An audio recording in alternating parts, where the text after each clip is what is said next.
भगवान का कीर्तन है।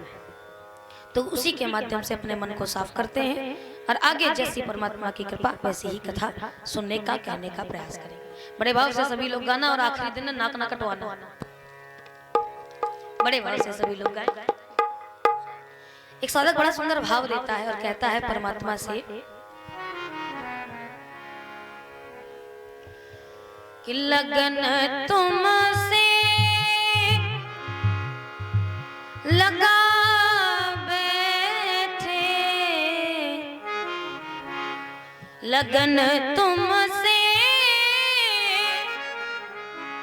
लगा बैठे, तो जो होगा देखा जाएगा, जो होगा देखा जाएगा। और हम सब भी भगवान से कहते हैं प्रभु लगन तुमसे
शर्म हम बीच खा बैठे, जो होगा देखा जाएगा। लगन तुमसे लगा बैठे, शर्म हम बीच खा बैठे, जो होगा देखा जाएगा, जो होगा देखा जाएगा, जो होगा देखा जाएगा।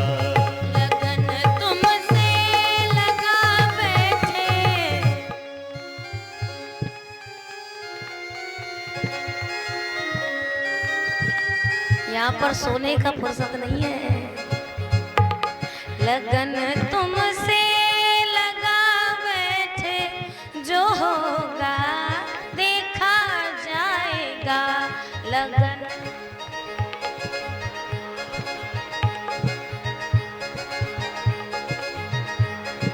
अच्छा एक कंपटीशन करते हैं, ठीक। और कंपटीशन कैसा? दो टीमें बनाते हैं, एक आपकी और एक आपकी। ठीक, ये टीम ए और ये टीम, दो टीमें हैं और जिसकी आवाज ज्यादा होगी तो इनाम में उसको ये मिलेगा। ठीक, सस्ता मुद्दा नहीं है। बताओ मंजूर है? हाथ उठा के बताओ। पक्का? नाक ना कटवाना।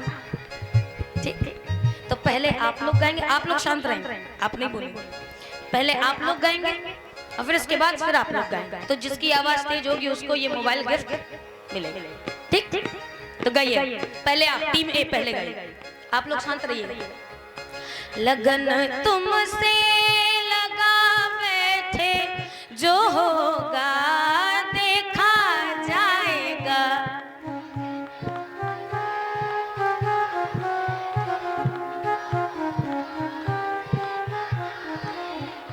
देखो अभी पीछे वाले हिस्सेदारी नहीं कर रहे, समझ लो बहुत बड़ा इनाम चला जाएगा आपके हाथ से। एक मौका और, ठीक है? लगन तुमसे लगा बैठे, जो होगा देखा जाएगा। लगन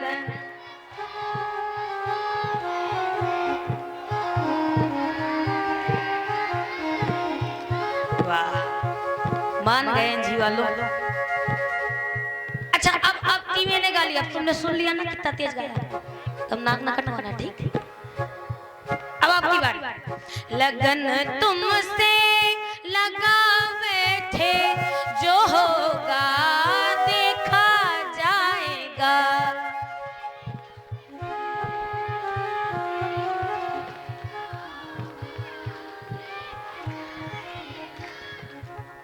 पीछे वाली अम्मा गा रही है?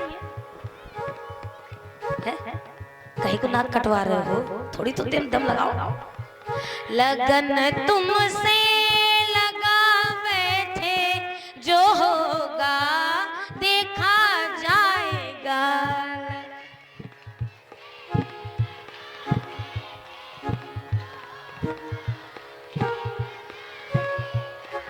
लगन तुमसे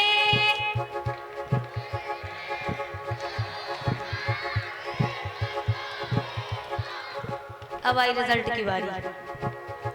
देखो भाई, मुकाबला हुआ था दो के बीच में, एक तरफ थी टीम ए, दूसरी तरफ थी टीम बी। तो आपका जो विजेता है आज की इस कथा के संकीर्तन में, जिसकी आवाज तेज थी, वो है टीम ए।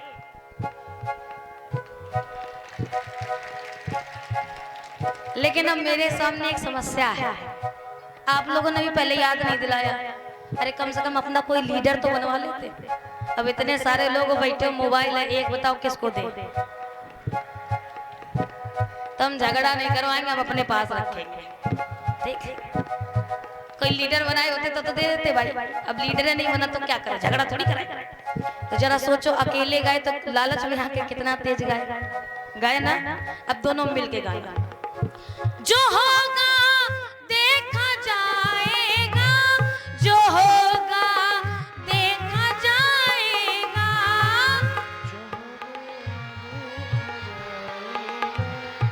जो होगा देखा जाएगा। जो होगा देखा जाएगा। जो होगा देखा जाएगा। क्यों तुम्हें अपना बना बैठे, तुम्हें दोनों हाथ उठा के भगवान से कहो, प्रभु जो होगा देखा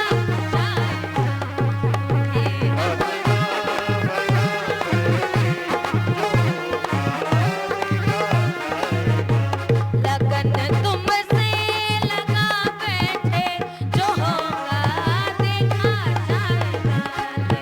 तुमसे लगा बैठे, जो होगा देखा जाएगा। जो होगा देखा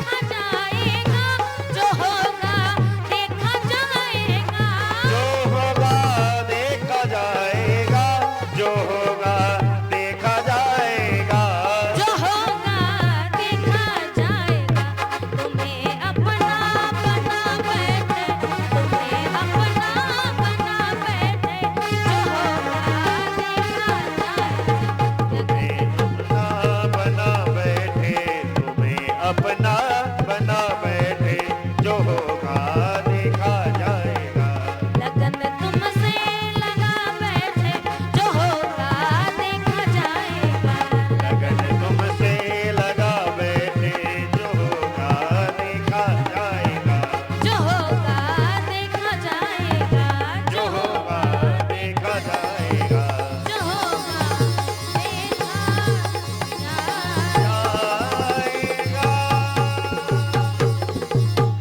बोल राघवेंद्र सरकार की। जय हो।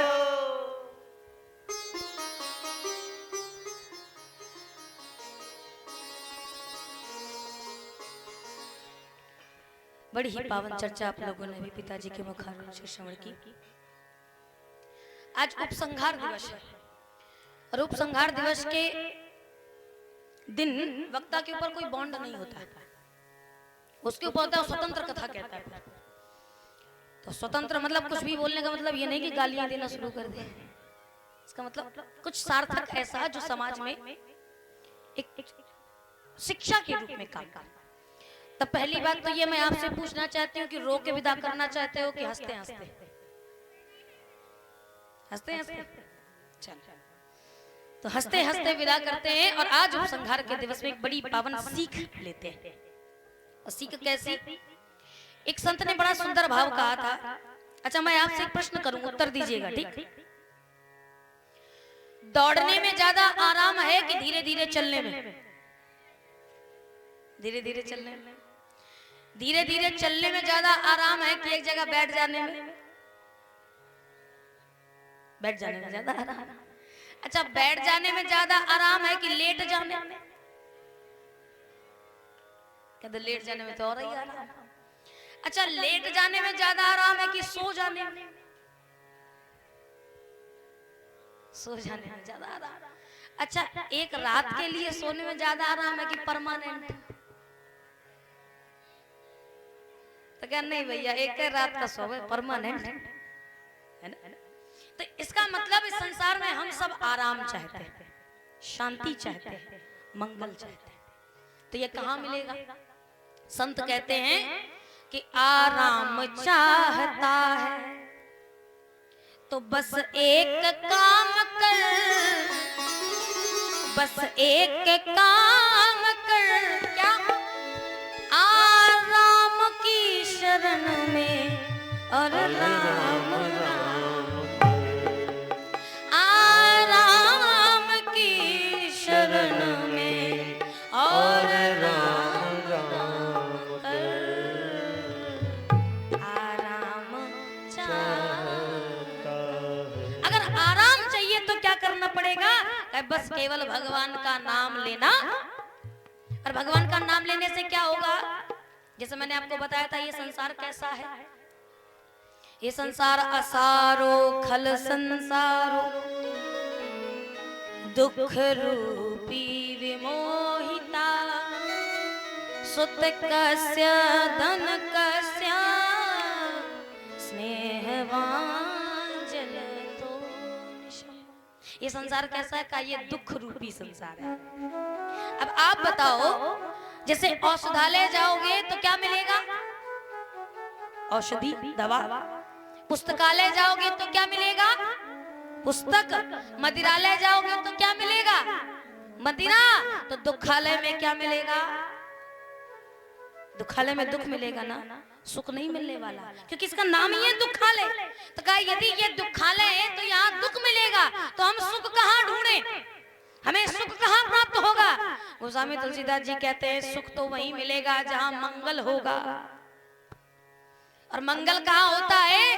कहे मंगल तो केवल एक ही व्यक्ति के जीवन में होता है। और गजब की बात देखिएगा, हमारे आपके जीवन में तो एक ही परिस्थिति जन्य मंगल हो सकता है, पर भगवान के साथ तो हर जगह मंगल है, हर जगह। कैसा? कहे भगवान का रूप है, रूप भी मंगल है, नाम भी मंगल है, कथा भी मंगल है। कथा अर्थात लीला, और धाम भी, सब कुछ मंगल मंगल। कैसे? गोस्वामी तुलसीदास जी कहते हैं रूप कैसा? तो चौपाई कहती है मंगल भवन अमंगल हारी, मंगल भवन अमंगल हारी, मंगल भवन अमंगल हारी, मंगल भवन अमंगल हारी, द्रवहु दशरथ अजिर बिहारी, द्रवहु दशरथ अजिर बिहारी। यानी मेरा भगवान कैसा मंगल भवन, ये मंगल का भवन, यानी भगवान का रूप भी मंगल है। तो क्या नाम कैसा है? नाम अमंगल है, क्या नाम कैसा? क्या मंगल भवन अमंगल हारी, मंगल भवन अमंगल हारी, उमा सहित जही जपत पुरारी, उमा सहित जही जपत पुरारी, उमा सहित जही जपत पुरारी, उमा सहित जही जपत पुरारी। यानी भगवान का रूप भी मंगल है और भगवान का नाम भी। तो किसी ने कहा कि फिर लीला कैसी है, कथा कैसी है? गोस्वामी तुलसीदास जी कहते हैं, मंगल करनी कलिमल हरनी तुलसी कथा रघुनाथ की, मंगल करनी कलिमल। हरनि तुलसी कथा रघुनाथ की। यानी इसकी लीला भी मंगल है। तो किसी ने कहा धाम, और भगवान का धाम कौन है? बोलो, राम का धाम का क्या नाम है? अयोध्या। तो क्या अयोध्या कैसी? गोस्वामी तुलसीदास जी कहते हैं, यद्यपि अवध सदैव सुहावन, यद्यपि अवध सदैव सुहावन है। क्यों? क्योंकि राम की पुरी है। और राम की पुरी कैसी? कह राम पुरी मंगलमय पावन, यानी जिसका धाम भी मंगल, धाम भी मंगल। तो एक ने कहा चलो ठीक है, धाम भी मंगल है, नाम भी मंगल है, रूप भी मंगल है, लीला भी मंगल है, लेकिन ऐसा तो नहीं कि केवल अपने लिए मंगल हो और जिनका नाम जपे उनके लिए मंगल ना हो, उनके लिए भी मंगल है। कहे हाँ, कहे जो साधु संत समाज नित्य निरंतर भगवान के रूप का दर्शन करता है, नाम का जाप करता है, लीलाओं का संवहन करता है और धाम में भी विराजमान रहता है, ऐसा संत समाज कैसा? संत समाज कैसा? गोस्वामी तुलसीदास जी कहते हैं, मुद मंगलमय संत समाजु, जो जग जंगम तीरथ राजू, मुद मंगलमय संत समाजो, मुद मंगलमय संत समाजो, जो जग जंगम तीरथ राजो, जो जग जंगम तीरथ राजो। वो संत समाज भी मंगलमय है। भगवान की कथा का इतना प्रताप। तो एक ने कहा भैया वो तो संत है, वो तो परमानेंट नाम रूप धाम लीला में लगे रहते हैं, लेकिन हम तो गृहस्थी है और हम जीवन पर्यंत न तो धाम में रह सकते हैं, न लीला में रह सकते हैं, न नाम ही ले सकते हैं। तो क्या हमारे जीवन में मंगल नहीं होगा? गोस्वामी तुलसीदास जी कहते हैं आपके जीवन में भी होगा। कैसे? आप यदि मन से भी नाम न लो, भाव के साथ भी भगवान का भजन न करो, तो भी गोस्वामी तुलसीदास जी कहते हैं बिना भाव के भजो। यदि बिना भाव के भी भजोगे तो क्या होगा? भाई को भाई अनख आलसहु, नाम जपत मंगल दिसी। भाई को भाई अनख आलस हो, भाई को भाई अनख आलस हो, नाम जपत मंगल दिसि दस हो, नाम जपत मंगल दिसि दस हो। जो बिना भाव के भी भगवान का भजन करेगा उसके जीवन में भी मंगल हो जाए। अब बताओ मंगल चाहते हो कि नहीं? चाहते हो ना? तो यदि मंगल चाहिए तो क्या करना पड़ेगा? भगवान का नाम लेना। यदि एक बार भी भगवान का नाम ले लोगे तो दसों दिशाओं में मंगल गुजेगा। अब इससे बड़ा प्रमाण क्या हो सकता है? लेकिन उसके लिए करना क्या पड़ेगा? गोस्वामी तुलसीदास जी कहते हैं, भगवान श्री राम ने स्वयं अपने मुख से कहा, देखो जो आदमी जितना बड़ा होता है उसकी बात में उतना ही बड़ा वजन। जैसे अगर कोई बात आपके गांव का प्रधान कहे तो बताओ पूरे गांव का वजन होगा कि नहीं? और वही बात अगर कोई जिलाध्यक्ष कहे तो पूरे जिले का वजन होगा। और वही बात अगर प्रदेश का मुख्यमंत्री कहे तो भाई मुख्यमंत्री कोई आए बाएं तो नहीं बकेगा ना, वो तो ऐसी बात बोलेगा कि पूरा प्रदेश उसे सुन रहा है। और यही बात अगर कोई देश का मुख्यमंत्री प्रधानमंत्री कहे तो पूरे देश का वजन होगा। तो कहे इस बात को कौन कह रहा है? कहे वो परब्रह्म परमात्मा जिसने इस संसार का सृजन किया, पालन किया और संहार करता भी वही है, जिसके रोम रोम प्रति लागे कोटि कोटि ब्रह्मांड। और ऐसा भगवान अपने मुख से कह रहा है, नारद तुमको पता है कि मैं अपने भक्त के साथ में कैसा व्यवहार करता हूँ? नारद जी ने कहा कैसा करते हो? तो भगवान कहते हैं, सुन मुनि तो ही कहूँ सहरोसा, भजहि जे मोहि तजि सकल भरोसा। सुन मुनि तो ही कहूँ सहरोसा, सुन मुनि तो ही कहूँ सहरोसा, भजहि जे मोहि तजि सकल भरोसा, भजहि जे मोहि तजि सकल भरोसा।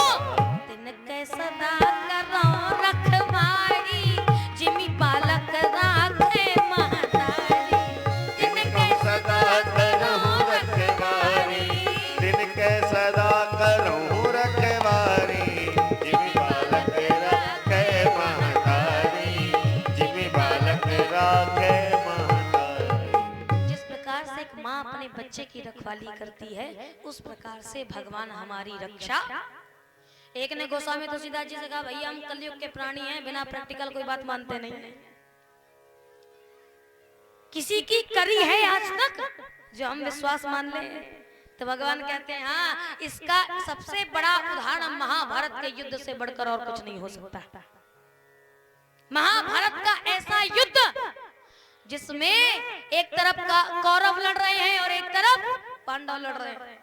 पांडवों के पास में ज्यादा बड़ी सेना नहीं है, पर कौरवों के पास इतनी बड़ी सेना। भगवान की भी नारायणी सेना उसी में सम्मिलित है। लेकिन दिन ब दिन युद्ध बढ़ा और बढ़ते बढ़ते परिणाम क्या मिल रहा है? क्या पांडव पक्ष जीत रहा है और कौरव पक्ष। और जैसे ही कौरव पक्ष के अध्यक्ष दुर्योधन को ये पता लगा तो दुर्योधन क्रोध में भर गए। और दुर्योधन ने कहा कि मेरे पक्ष में इतने बड़े बड़े वीर हैं, इतने बड़े बड़े धनुर्धारी हैं, इतने बड़े बड़े योद्धा हैं, लेकिन फिर भी मैं युद्ध हार रहा हूं। तो कारण क्या है? पता चला कारण कौन का? सबसे बड़ा कारण है भीष्म पितामह। क्यों? कहा अगर ये चाहते तो आज हम युद्ध जीत चुके होते, और यही नहीं चाहते, इसलिए युद्ध में इतना ह्रास हो रहा है। अब जैसा ही पता चला तो सायंकालीन के समय पर युद्ध समाप्त हुआ। भीष्म पितामह सामने आए और सामने आकर के दुर्योधन ने हाथ जोड़कर कहा, महाराज क्षमा करिएगा, आप के प्रति ऐसे अपशब्दों का उपयोग कर रहा हूँ, लेकिन ये ऐसा मेरा बोलना अवश्य संभव है, क्योंकि आज मैंने ऐसा नहीं बोला तो हो सकता है कि कौरव पक्ष हार जाए। भीष्म पितामह ने कहा, निर्भीक होकर बोलो, क्या बोलना चाहते हैं? दुर्योधन ने कहा, महाराज मुझे पता है कि मेरी सभा में मेरे पक्ष में इतने बड़े बड़े धनुर्धारी हैं और औरों की कौन कहे, आप जैसा वीर योद्धा विराजमान है, लेकिन मुझे तो लगता है कि आप कौरव पक्ष से कभी युद्ध कर ही नहीं रहे थे। क्यों?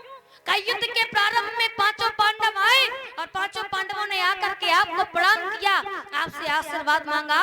तो ये बताओ कौन सा विपक्षी होगा जो अपने ही विरोधी दल को विजयी भव होने का आशीर्वाद देगा?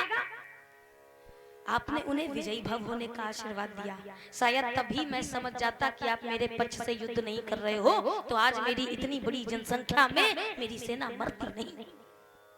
और यदि आपको युद्ध नहीं करना है तो आप मुझे बताओ, मैं आपको एक शब्द नहीं कहूंगा, आप चुपचाप इस युद्ध से अलग होकर के बैठ सकते हैं, लेकिन कम से कम मेरे पक्ष में रह करके मुझे आसरा दे करके ऐसा तो मत करो।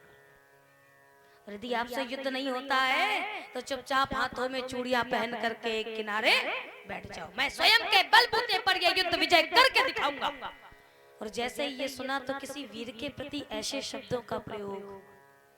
याद रखना, गोली से तो व्यक्ति एक बार मरता है, पर बोली से हर रोज, वो भी क्षत्रिय, रक्त बल उठा। भीष्म पितामह ने कहा, तुमने मेरे प्रति ऐसे शब्दों का उपयोग किया है तो मैं प्रण करता हूँ कल के दिन युद्ध भूमि में यदि पांचों पांडवों में से किसी एक का वध नहीं किया तो मैं भीष्म पितामह नहीं कहलाऊं। अब जैसे ये सुना तो दुर्योधन तो बड़ा खुश। क्यों? भीष्म पितामह ने प्रतिज्ञा करी है और भीष्म पितामह मरते मर जाएंगे पर अपनी प्रतिज्ञा कभी टालने वाले। कौरव पक्ष बड़ा प्रसन्न हो गया, लेकिन पांडव पक्ष में खलबली मच गई। भीष्म पितामह ने प्रतिज्ञा करी है, अब तो पक्का है कि अर्जुन मारा जाएगा। अब क्या होगा? रात्रि का 2 बजा हुआ है, सब लोग सो रहे हैं, लेकिन अगर कोई जग रहा है तो वो केवल एक, पूरी पृथ्वी सो रही है।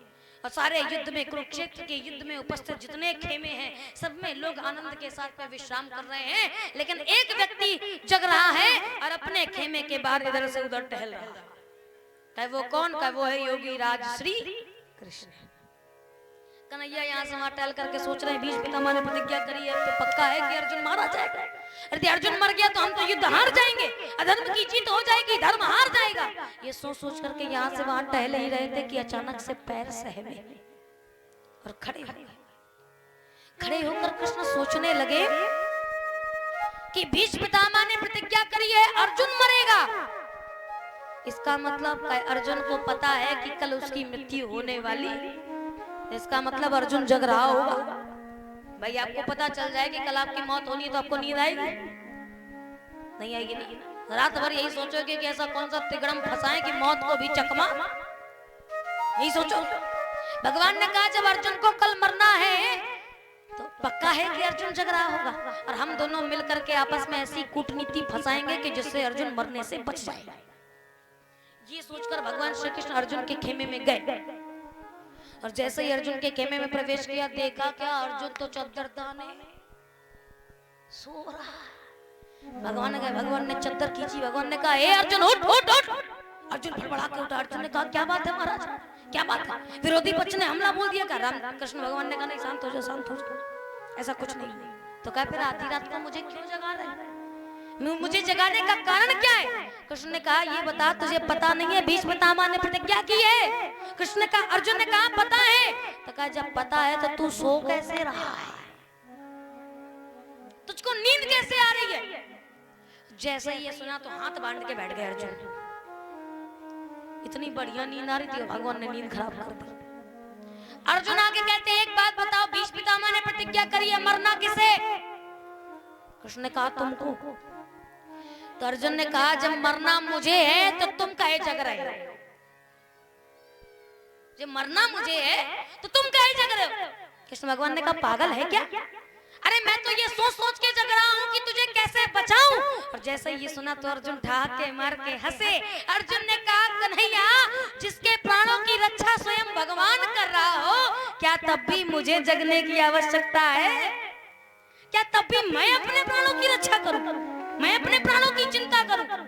तुम ऐसा करो, तुम सोचो, और अब जगाए तो जगाए, अब दोबारा मुझे जगाना। उठाई चद्दर तान के सो गए।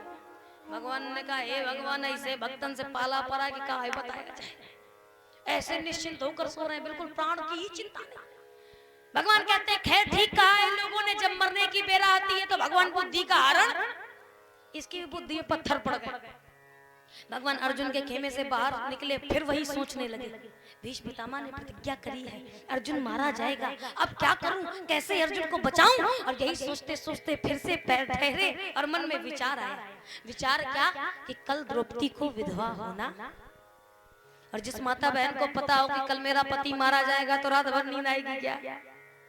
रात भर नहीं सो पाएंगी, परेशान रहेंगी, रोती गाती रहेंगी। तो भगवान ने सोचा कि फिर द्रौपदी भी जग रही होगी, तो चलो अर्जुन से काम नहीं बना, कम से कम द्रौपदी से तो बन जाएगा।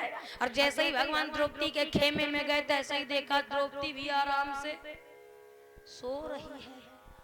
और जैसे ही भगवान ने सोता हुआ देखा, द्रौपदी से कहा, हे द्रौपदी उठ उठ उठ। द्रौपदी ने कहा, क्या बात है केशव, इतने समय पर क्यों जगा रहे हो? कन्हैया ने कहा, सवाल जवाब मत कर और चुपचाप जाकर के 16 श्रृंगार कर। इतनी आधी रात को 16 श्रृंगार का क्या काम? कन्हैया ने कहा, मैंने कहा ना सवाल जवाब मत कर, 16 श्रृंगार कर। देखो ये हमारी भारतीय संस्कृति है कि पहले की माताएं बहनें, पति सामने नहीं होता था तो श्रृंगार भी नहीं करती। श्रृंगार तब शोभायमान होता है जब सामने पति होता। और आजकल की अम्मा, अरे तो फिर कहने ही क्या है। पहले की माताएं बहनें देहरी पे बैठ करके सुबह सुबह से पति खेतार चले जाते थे और शाम को घर आते थे, तो जब शाम को आने का समय होता था तो देहरी पर बैठती थी और देहरी पर बैठ करके बालों में कंघी, एक वो आती जिससे जुआ निकाले जाते हैं, क्या बोलते हैं उसे, ककई है ना, हाँ। तो वही ककई लेकर के बैठती थी। एक अम्मा बैठी, उसका पति आ रहा था शाम को काम करके, गाना गाए और ककई चलाए और क्या कह रही है, अरे मोरे पिया गए रंगून, वहां से किया है टेलीफोन।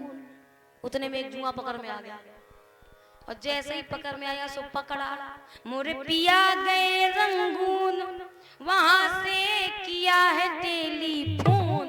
और जैसे ही जुआ पकड़ में आया, जुआ को पकड़ा, इसे धरा और कहती है पिया की याद सताती।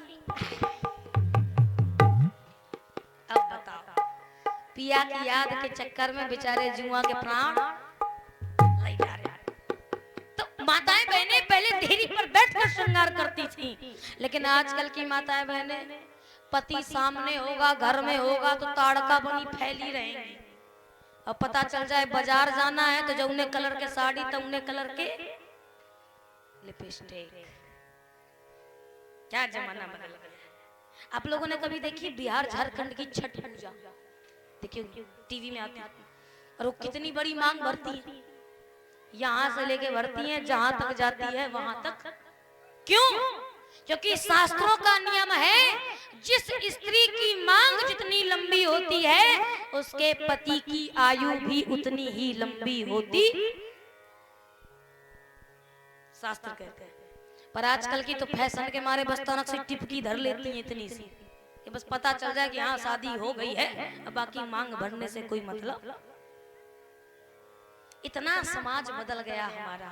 पहले का पहनावा इतना अद्भुत था कि लोग देख करके जान जाते थे, और आजकल तो गजब की बात है, जो वे पहनावे पुरुष पहनते हैं वो आज स्त्रियां पहन के घूम रही, जो स्त्रियां पहनती हैं वो पुरुष पहन के घूम रहे हैं। हद की बात। एक बड़ा अच्छा गीत चला था हमारे बुंदेलखंड में, गाया जाता है, वो कहते हैं कितना समाज बदल गया, चाल बदल गई कलयुग में भूले नर नार, चाल बदल गई, हाँ चाल बदल गई कलयुग में भूले नर नार चाल। और कैसी बदली? क्या सबसे पहला इफेक्ट पड़ा पहनावे पे। सब पहले पहनाव करो एकदम सोसा, पहले पहनाव करो एकदम सोसा, और जुल्मी और अचलन को भूल गए ना, दो मूछे करे सब चीन पावे ना बाप। चाल बदल गई, चाल बदल गई कलयुग में भूले नर नार, चाल बदल गई, हाँ चाल बदल गई कलयुग में भूले नर नार, चाल बदल गई, चाल बदल गई कलयुग में भूले नर नार चाल। ऐसी बदली कि दोनों की दोनों मूछें साफ। पहले के जमाने में नियम था कि जिस व्यक्ति का पिता जीवित रहता था तो जब तक पिता होता था तब तक मूछें बनवाई नहीं जाती, ये नियम था पहले। और आजकल लड़का फैशन के चल के बिल्कुल एकदम साफ करे रहता है, बाप जिंदा। एक बार हम लोग जा रहे थे, घर पे गए, और घर पे गए तो बेटा बैठा था, और जैसे ही बैठा तो पिताजी ने देखा मूछें नहीं थी, तो पिताजी ने बोल दिया, अरे बेटा बड़े दुख की बात है कि तुम्हारे पिताजी नहीं। तो उसने कहा महाराज कैसी बातें करते हो, पिताजी तो जीवित है। तो कहा पिताजी जीवित है तो मूछें काहे बनवाई है? तो कहता है वो मैं मेडिकल की पढ़ाई कर रहा हूँ ना, इस वजह से। तो पिताजी ने कहा आगे लगे तुम्हारी मेडिकल की पढ़ाई को, जब बाप को मार के हो। जब तक पिता नहीं मरता है तब तक मूछें साफ होती, ये नियम था।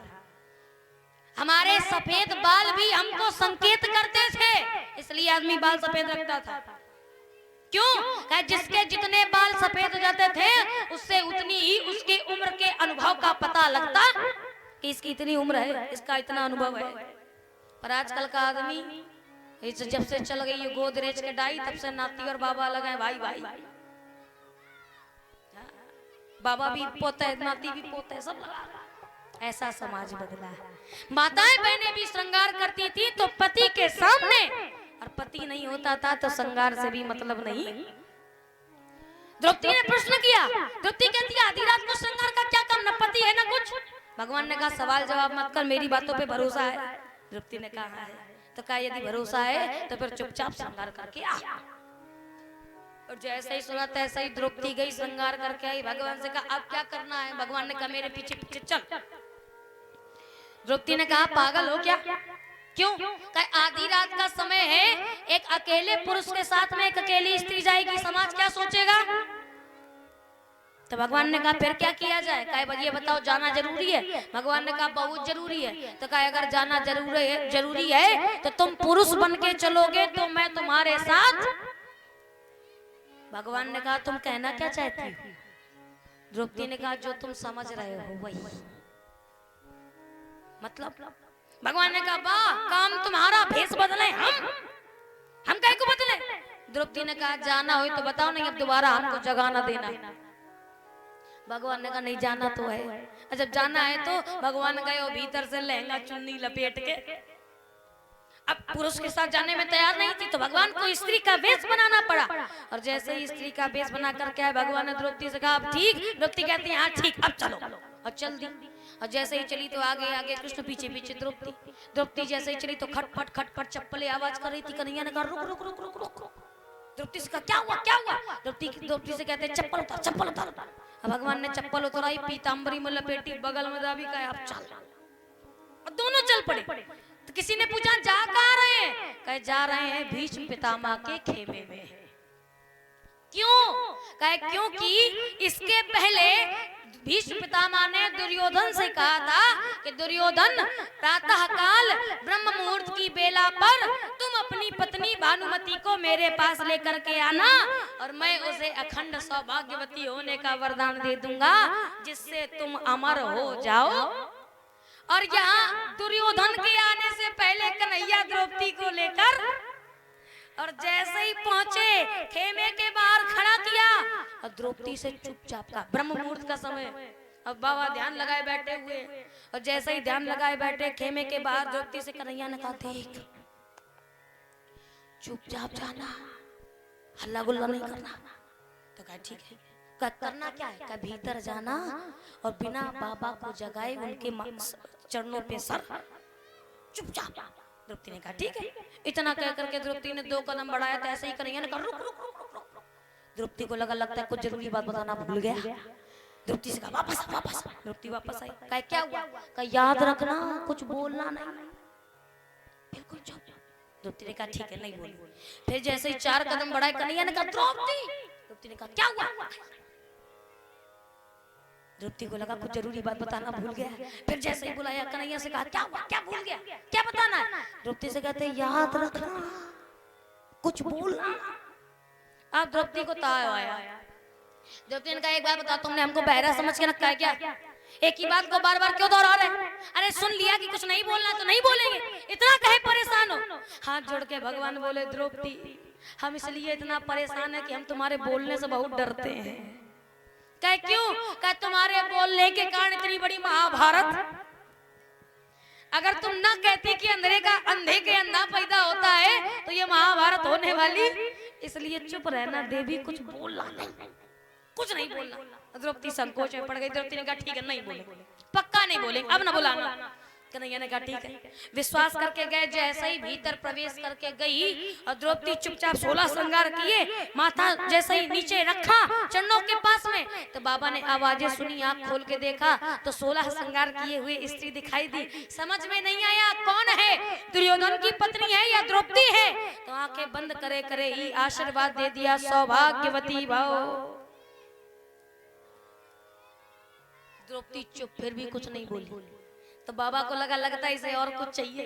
तो बाबा ने कहा चिरंजीवी भाव। द्रौपदी फिर भी चुप, कुछ नहीं बोली। क्यों? कैसे खाने वाला जो इतना परम, फिर भी नहीं बोली। तो फिर भगवान बाबा को लगता है इसे और कुछ चाहिए। बाबा कहते हैं पुत्रवती भाव। द्रौपदी फिर भी चुप, कुछ नहीं बोली। तो बाबा को लगता है इसे और कुछ। तो बाबा बोल उठे है बेटी तेरे हाथों की चूड़ी खनकती रहे और तेरे माथे की बेंदी चमकती रहे।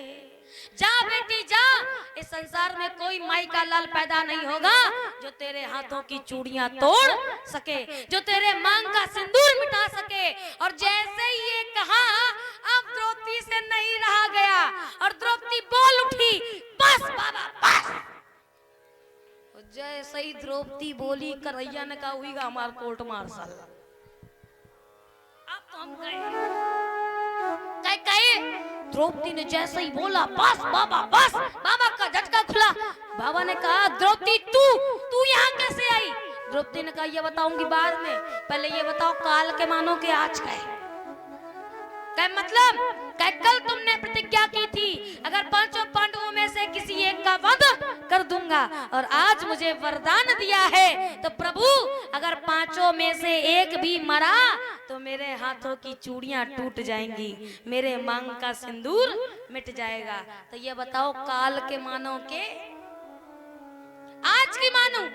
भीष्म पितामह ने द्रौपदी से कहा द्रौपदी तुझे मैं बताऊंगा बाद में, तू एक किनारे हट, पहले ये बता तुझे लाने वाला कहाँ है? तुझे लाने वाला कहाँ है? और जैसे ही ये सुना तो भीष्म पितामह कन्हैया ने कहा अब तो मैं गया, अब तो पक्का गया। और भगवान बाहर भेष बनाए, सामने खेमे के बगल में बैठे थे। भीष्म पितामह बाहर आए और जैसे ही बाहर आए तैसे ही कन्हैया लंबा सा घूंघट डाले, और जैसे ही घूंघट डाले भीष्म पितामह ने पूछा हे देवी कृपया कर अपना परिचय दीजिए। अब भगवान कह रहे क्यों? क्योंकि स्त्री और पुरुष के बोलने में भी भेद होता है। स्त्रियां बोलती हैं तो मीठा बोलती हैं, पुरुष आवाज से आदमी को समझ में आ जाता है। तो भगवान ने कहा अगर मैं बोल दिया तो पोल खुल जाएगी। अब भगवान पूछ रहे, भीष्म पितामह ने पूछा देवी आप कृपया कर अपना परिचय दीजिए। भगवान कहते और जैसे ही कहा तो भीष्म पितामह कहते हैं क्यों क्यों क्यों नहीं दोगी? भगवान कहते हैं अब भीष्म पितामह ने कहा ये बोल भी नहीं रही है, चेहरा भी नहीं दिख रहा है, और संयोग की बात यह कि मैं किसी पराई स्त्री को स्पर्श भी नहीं कर सकता, तो फिर कैसे पता लगाया जाए? तो भीष्म पितामह क्या कर रहे हैं? भगवान श्री कृष्ण की परिक्रमा दे रहे हैं कि कहीं से तो कुछ सुराग मिले, कहीं से मिले। अब भगवान ने जैसे ही देखा तो भीष्म पितामह आगे आए तो भगवान ऐसे कर ले, और जैसे ही घूम के पीछे जाए तो भगवान ऐसे कि पीछे से भी कुछ ना दिखाई दे। फिर बाबा आगे आवे तो भगवान फिर ऐसे कर ले, फिर पीछे जाए तो फिर ऐसे कर ले, और ऐसे ऐसे के चक्कर में पीताम्बर गया उड़, और ऊपर से मोर का पंखा लहलाने। और जैसे ही मोर का पंखा देखा तैसे ही भीष्म पितामह ने कहा करिया मैं जानता था तू ही होगा, तू ही हो सकता है। भीष्म पितामह से कन्हैया ने कहा भैया हमारा काम तो हो गया, जो चाहिए था वो मिल गया, अब हम जा रहे हैं। और जैसे ही द्रौपदी आई तो द्रौपदी से भगवान भीष्म पितामह कहते हैं बेटी जा, निश्चिंत होकर जा, तेरे पतियों का कोई बाल भी बांका कर सकता क्यों? क्योंकि जाके सदा सहायक केशव, ताके ही को कौन अंदेशो, जिसकी रक्षा स्वयं भगवान करे उसका संसार में कोई बाल बांका कर सकता। इसीलिए तो साधक जन गाते हैं और कहते हैं कि बाल न बांका होता उसका, बाल न बांका होता जिसका, रक्षक दया निधान, मारने वाला है भगवान, बचाने वाला है भगवान, मारने वाला है भगवान, बचाने वाला है भगवान, मारने वाला है भगवान, बचाने वाला है भगवान, मारने वाला है भगवान, बचाने वाला है भगवान। क्यों?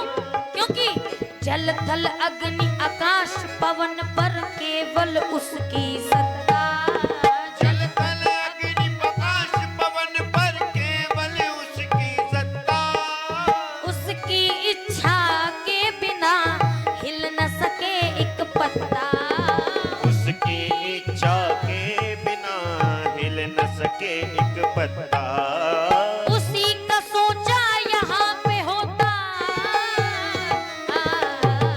उसी का सोचा यहाँ पे होता, उसकी शक्तिमान, मारने वाला है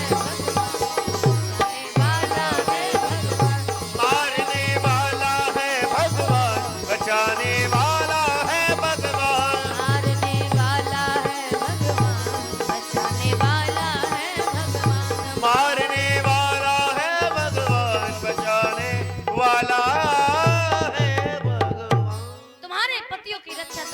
भगवान कर रहा है तो अब इसको कोई मारने वाला, जा बेटी निश्चिंत होकर जा। द्रौपदी जाने लगी तो पीछे पीछे कन्हैया भी, और जैसे ही जाने लगे तो बीच पितामह ने कहा तुम कहाँ जा रहे, तुम यहाँ आओ। भगवान ने कहा महाराज मेरा काम तो हो गया, मुझे जाने दो। बीच पितामह ने कहा अभी तुम्हारा काम नहीं हुआ है। कहे मतलब? कहे कन्हैया तुमने मेरी प्रतिज्ञा तोड़वाई है और अब मैं तुम्हारे सामने प्रतिज्ञा करता हूँ कि कल युद्ध भूमि में अगर मैंने तुम्हारी प्रतिज्ञा नहीं तोड़वाई तो मैं शांतनु का पुत्र। भगवान ने कहा मैंने कौन सी प्रतिज्ञा करी? भीष्म पितामह ने कहा वारे प्रतिज्ञाधारी अपनी ही प्रतिज्ञा नहीं आता। कन्हैया ने कहा नहीं बताओ। तो भीष्म पितामह कहते हैं तुमने प्रतिज्ञा करी थी कि जिस भी पक्ष से युद्ध करोगे, जिस भी पक्ष में रहोगे तो युद्ध करते समय तुम शस्त्र नहीं, और अगर कल तुमसे युद्ध भूमि में मैंने शस्त्र नहीं उठवाया तो मैं शांतनु का पुत्र कहलाने वाला। कन्हैया ने कहा फिर लग गई। कह क्या? कह अगर मैंने शस्त्र उठा लिया तो मैं अपने बाप का नहीं, और तुमने नहीं उठवाया तो तुम अपने बाप के नहीं। अब दोनों के बापन की लग गई। और जैसे ही लगी प्रातः काल हुआ, महाभारत का युद्ध हुआ तो विवरण आता है उस दिन भीष्म पितामह ने किसी से युद्ध नहीं किया, किसी से नहीं किया। किसके पीछे लगे? कहे अर्जुन को व्यस्त किए कौन? कहे कर्ण। और भगवान श्री भीष्म पितामह ने भगवान श्री कृष्ण पर बाण बरसाना प्रारंभ किया और इतने बाण मारे कि देहरी से फूट फूट पीक के पनारे जात, पूरे शरीर से मानो रक्त की धारा बह रही हो, इतने बाण मारे। लेकिन भगवान ने शस्त्र नहीं उठाया। शस्त्र नहीं उठाया तो भीष्म पितामह सोच में पड़ गए कि इतना मार रहा हूँ फिर भी ये शस्त्र नहीं उठा रहा है, आखिर इसकी कमजोर कड़ी क्या है? और जैसे ही ये सोचा तैसे ही याद आ गया। भीष्म पितामह ने कहा पता चल गया कृष्ण। क्या? कहा मैं तुझे मार भी डालूंगा फिर भी तू शस्त्र नहीं उठाएगा, लेकिन मुझे तेरी एक कमजोरी पता है। कहा कमजोरी कौन सी? कहा जो अपमान भगत कर करई राम रोष पावत सोच रही। जो अपमान भगत कर करही, जो अपमान भगत कर करही राम रोष पावत सोच रही, राम रोष पावत सोच रही। जो भक्त का अपमान करता है तो भगवान से वो सहन, और यही सोच करके भीष्म पितामह ने कृष्ण पर बाण बरसाना छोड़ा और अर्जुन पर बाण बरसाना प्रारंभ किया। अर्जुन को एक बाण लगा, अर्जुन चित्कार कर उठा बचाओ केशव, बचाओ केशव, बचाओ। और यह शब्द जैसे ही भगवान श्री कृष्ण के कान पे गए सहन नहीं हुआ, लगाम छोड़ी, रथ से नीचे उतरे। कोई हाथ में शस्त्र नहीं था तो टूटा हुआ रथ का पहिया उठा करके भीष्म पितामह के ऊपर दौड़ उठे और भगवान ने कहा बाबा मैं तुम्हें मार डालूंगा। और ये कह करके जैसे ही भागे भगवान भीष्म पितामह ने अपने शस्त्र रख दिए और हाथ जोड़ करके मूंछों में ताव देते हैं।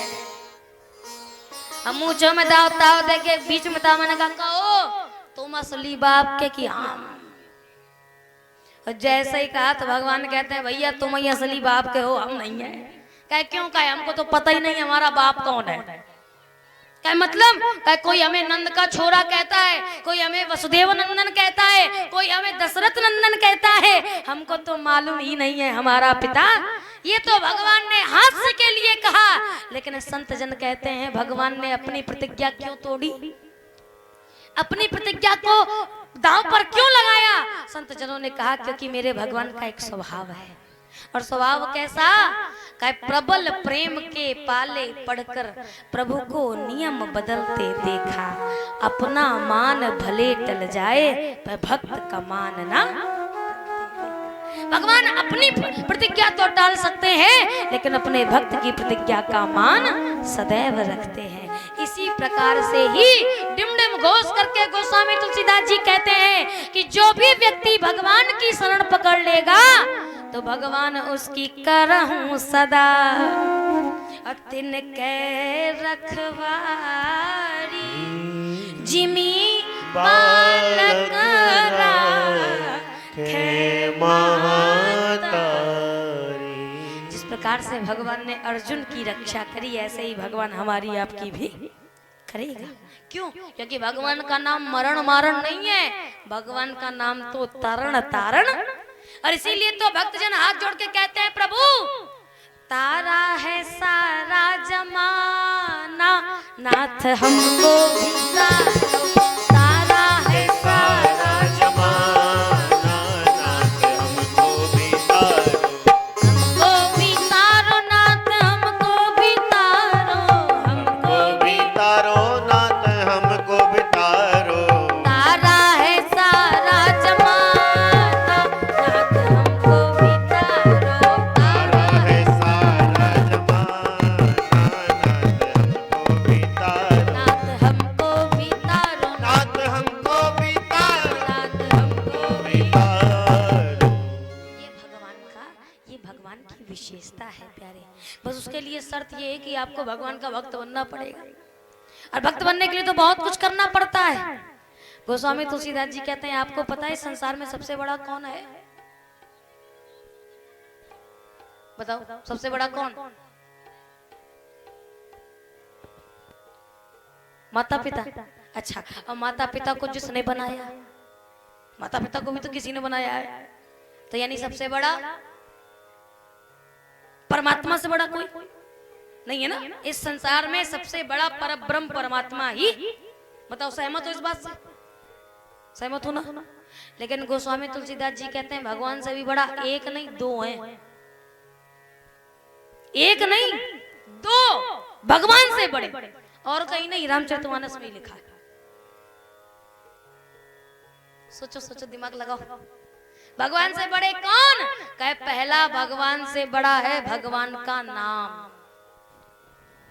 कहो कहाँ लगी नाम बड़ाई, राम न सकहि नाम गुन गाई।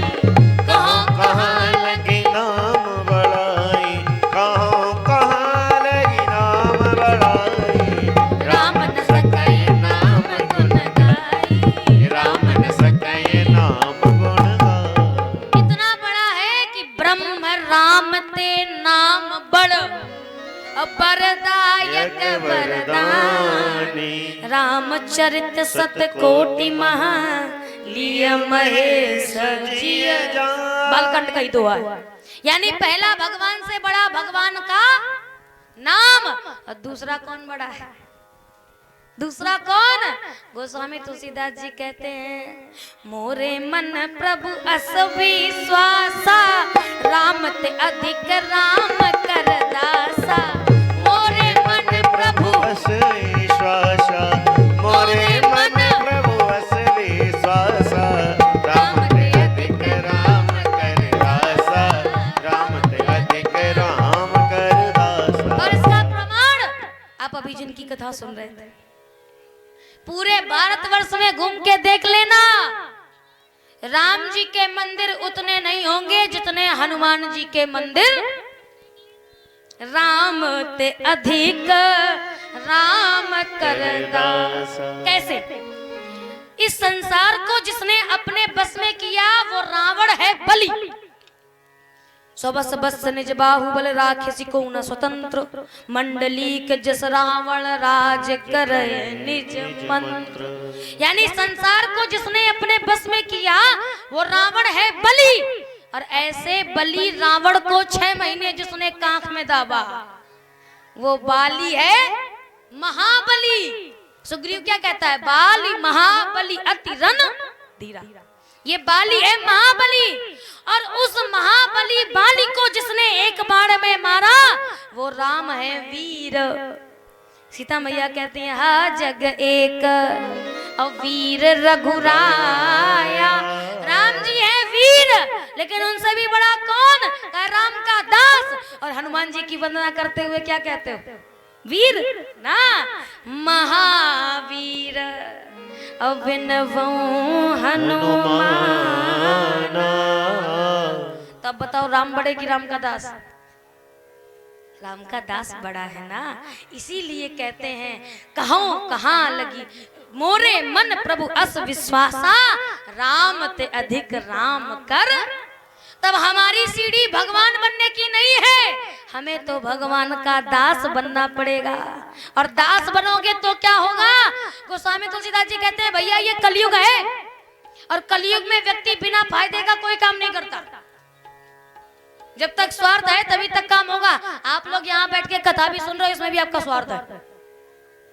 कथा सुनने में भी कुछ तो यही लिए आए होंगे कि टाइम पास हो जाए, कुछ तो यही लिए आए होंगे चलो आज आखिरी दिन है, अब कुछ लोग यही लिए आए होंगे कि चलो कम से कम पता चले कि कथावाचक कितनी गहराई में है, इसीलिए ना आए हो। कुछ लोग तो यही सुन लेंगे चलो यही बहाने भगवान का नाम हो जाएगा, पुण्य मिल जाएगा, यही तो सोच के आए हो। बिना स्वार्थ के कथा भी नहीं सुन सकते हो तो बिना स्वार्थ के नाम कैसे लोगे? गोस्वामी तुलसीदास जी कहते हैं भैया कलयुग में हर किसी व्यक्ति का मन नहीं लगेगा भगवान के नाम में, नहीं लगेगा। स्वभाव है, इसमें आपकी गलती नहीं है। ये कलयुग के प्राणी का स्वभाव ही है कि इस कलयुग में जो व्यक्ति आएगा उसका मन सदैव पाप कर्मों में ही रत, और कभी भगवान के मन में तो लगने वाला नहीं। 4-3 घंटे 3.5 घंटे कथा होती है, क्या 3.5 घंटे लगातार एक टक कथा सुन पाते हो मन से? 5 मिनट सुनोगे फिर मन भाग जाएगा, देखन कितने परिक्रमा कर रहे हैं। 10 मिनट सुनेंगे फिर घड़ी में देखेंगे कितना बज गया हो। 15 मिनट सुनेंगे फिर बगल वाले से कहेंगे ओए गुटखा दे दे तनिक नींद आ रही है। मन लगेगा? नहीं लगता। क्यों नहीं लगेगा? और इसमें भी गलती आपकी नहीं लगना स्वाभाविक है। कैसे? जैसे मान के चलो आप लोग इतने सब लोग यहाँ पर बैठे हो और कहीं जंगल से घूमता घामता हुआ एक शेर चला हुआ इस सभा में, तो एक को बचोगे? एक को दिखाई दोगे? यहाँ पंडित जी भले ऊपर कूदत फांदत रहे वो अलग बात है, आप में से कोई एक दिखेगा? सब भाग खड़े हो गए। तो सोचो जब एक शेर के आने में कोई स्थिर होकर नहीं बैठ सकता है तो इस मन में तो 40 शेर बैठे हैं। एक मन में कितने शेर होते हैं? 40 होते हैं ना। इस मन के भीतर 40 शेर बैठे हैं, तो क्या यह मन स्थिर रह सकता है? नहीं रह सकता ना। इसीलिए तो साधक जन कहते हैं प्रभु ये मन बहुत चंचल है, चंचलम ही मनः कृष्णा। और कितना चंचल है कि ये मन बड़ा चंचल है, कैसे तेरा भजन करूं, जितना इसे समझा, जितना इसे समझाऊं उतना ही मचल जाए, जितना इसे समझाऊं, जितना इसे समझाऊं, ये उतना ही मचल जाए। राघव तेरे चरणों की, राघव तेरे चरणों की कर धूल जो मिल जाए, सच कहता हूँ राधा, सच कहता हूँ दादा, तकदीर बदल जाए। राघव तेरे चरणों की, राघव तेरे चरणों की। इतना मन चंचल है हमारा, तो ये भगवान के भजन में नहीं लगता है। तो गोस्वामी तुलसीदास जी कहते हैं भैया तुम कलयुग में पैदा हुए हो, तुमको बहुत फायदा है। इतना फायदा सत्युग त्रेता द्वापर में नहीं है जितना आपको है। कितना फायदा है कि इस कलयुग में केवल आप भगवान का नाम लेकर तर सकते हो। कलयुग केवल हरि गुण गाहा और सुमिरी सुमिरी पावहि नर, बिल्कुल पार हो जाओ केवल नाम लेके। तो काय महाराज हद के बात ये है कि आदमी आजकल नाम भी नहीं लेना चाहता है, नाम लेने में भी मन नहीं लगता है, तो क्या करें? गोस्वामी तुलसीदास जी कहते हैं बिना मन के कहो। अब बताओ इससे बड़ा कोई एडवांटेज होगा इस दुनिया में? मन से कहो ठीक, मन से बनता है अच्छी बात है, मन से करिए, लेकिन अगर मन ना भी लगे तो भी भगवान का नाम लो तो क्या होगा? गोस्वामी तुलसीदास जी कहते हैं चाहे भाव से भजो, चाहे कुभाव से भजो, चाहे नींद आए और आलस्य में भजन करो, एक फायदा होगा। फायदा कौन सा? बाबा कहते हैं भाय कुभाय अनक आलसहु, नाम जपति मंगल दिसि दसहु। भाई को भाई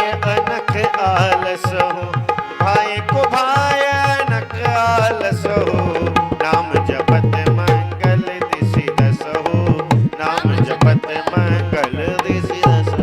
उस नाम का जाप मात्र करने से दसों दिशाओं में मंगल गूंज उठेगा। केवल भाव से, केवल भाव से बस नाम लेना है आपको।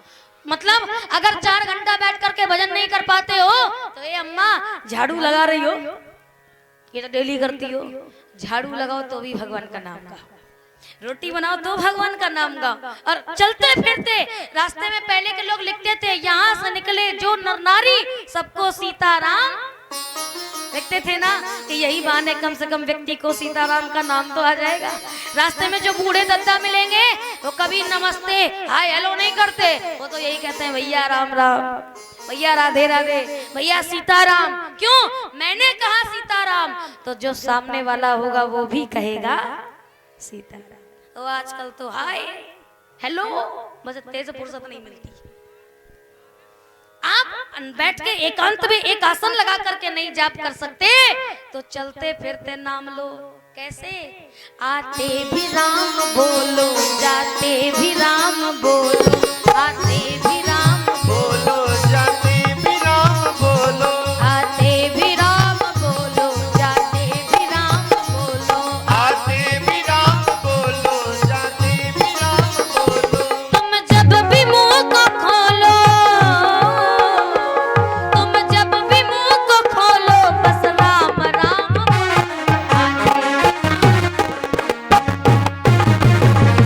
आते भी राम बोलो, जाते भी राम बोलो, आते भी राम बोलो, सोते भी राम बोलो, खाते भी भी राम बोलो, सोते भी राम बोलो, हंसते भी राम बोलो, रोते भी राम बोलो, हंसते भी राम बोलो, रोते भी राम बोलो।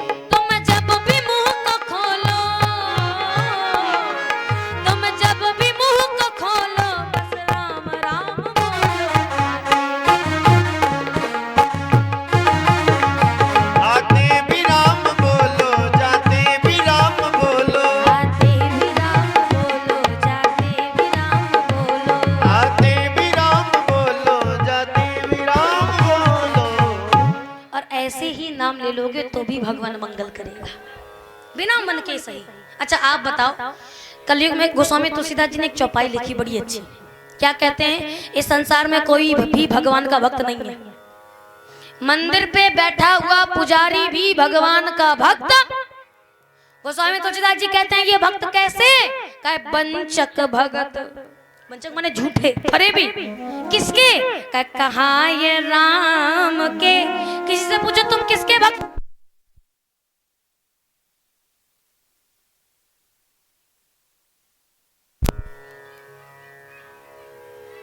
किसी से पूछो तुम किसके भक्त हो तो कहेंगे हम तो राम जी के भक्त हैं, हम कृष्ण के भक्त हैं, हम दुर्गा जी के भक्त हैं, हम शंकर जी के भक्त हैं। पर हकीकत में राम जी के हो नहीं, किसके हो? कहे कंचना किंकना कोह काम के इसके भक्त हैं। और तुम्हारी क्या बात करें हो? अगर भगवान की ही कथा कहनी होती तो अपने घर में चुपचाप बैठ करके कथा कह लेते कि नहीं, है ना? लेकिन इतनी दूर अपना पेट्रोल खर्च करके जी कहे आए हैं, क्योंकि यहाँ हमको ये मिलना इसीलिए तो आए हैं। नहीं कथा ही कहना होता तो घर में ना कह लेते, भगवान के भक्त होना होता तो घर में ही नहीं हो जाते। यहाँ किस लिए आए हैं? क्योंकि यहाँ हमको रुपया मिलने वाला, इसीलिए तो आए हैं। हम कहलाते तो भगवान के झूठे भक्त हैं, लेकिन फिर भी भगवान कितना माने हैं? बताओ सच्चे भक्त हैं क्या भगवान के? नहीं है ना, सच्चे भक्त नहीं है।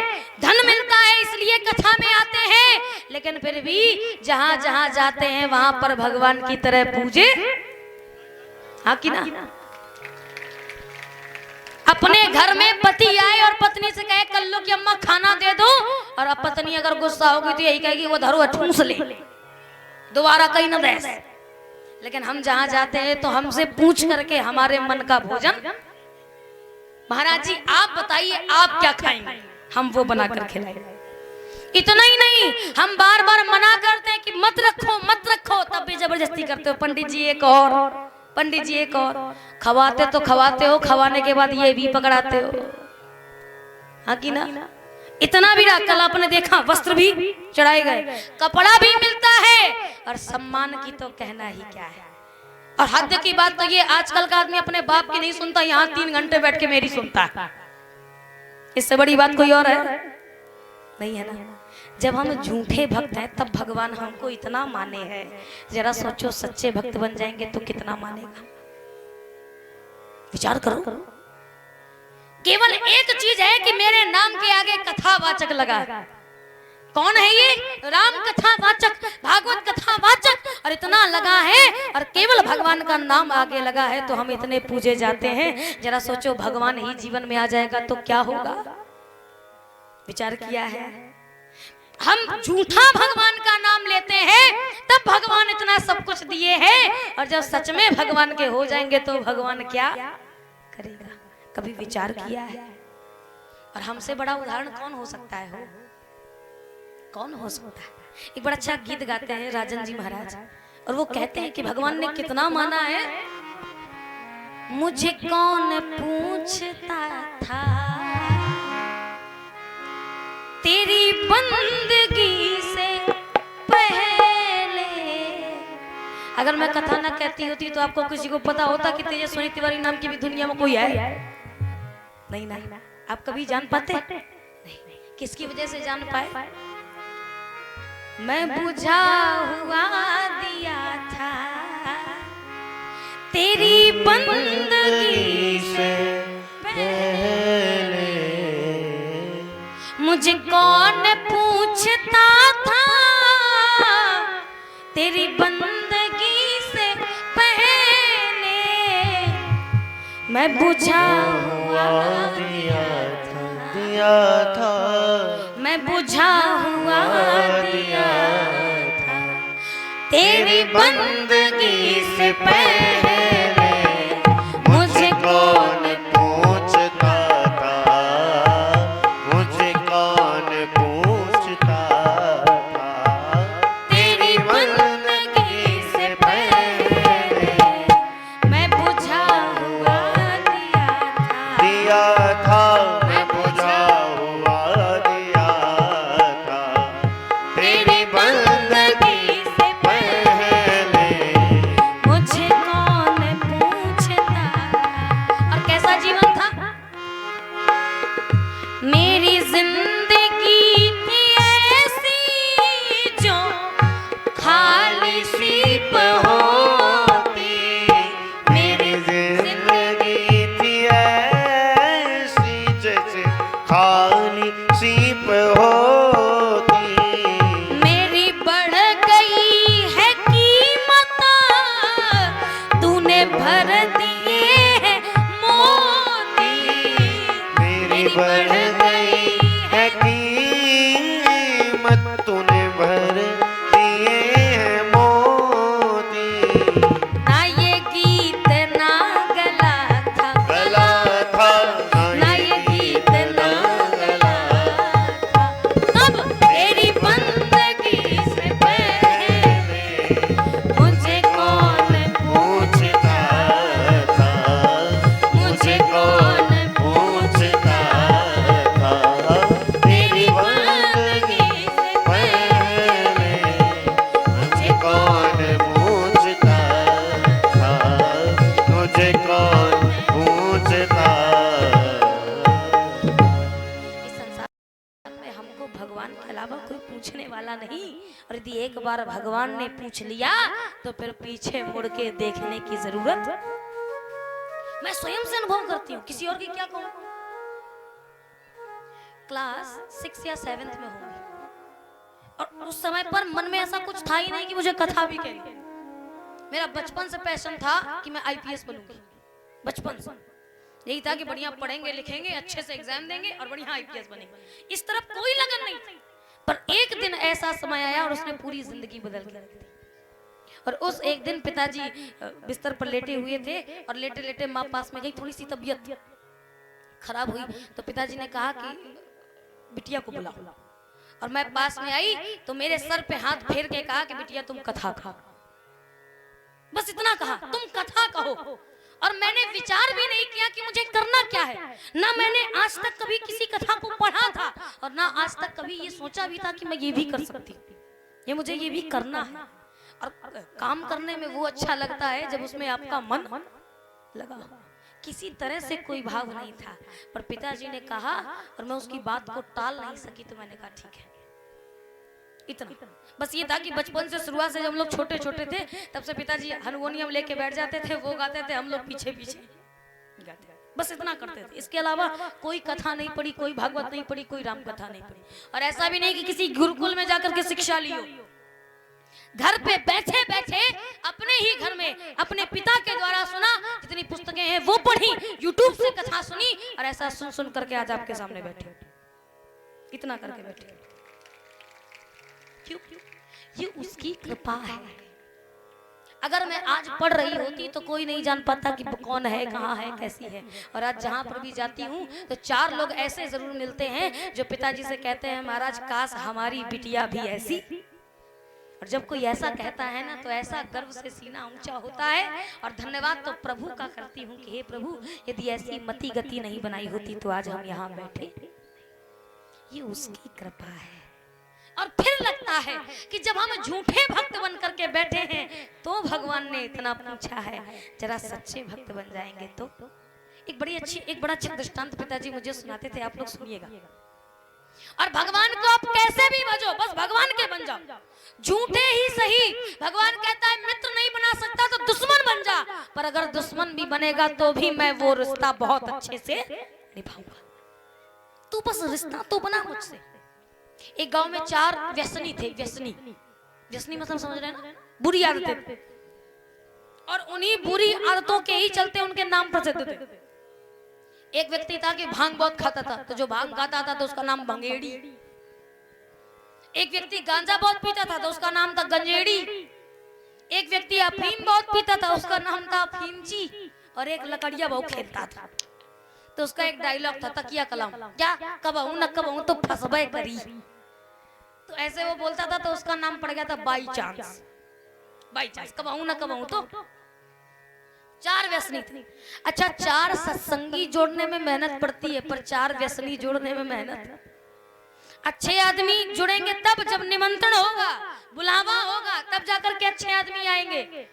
और बुरे आदमी, 3 आदमी अगर पत्ता खोले बैठे हो तो चौथा अगर दूर से देख लेगा तो वहीं से गाएगा 500 मेरी तरफ से, मेरा भी बिछा, वहीं दूर से। व्यसन के अंदर इतनी ताकत होती।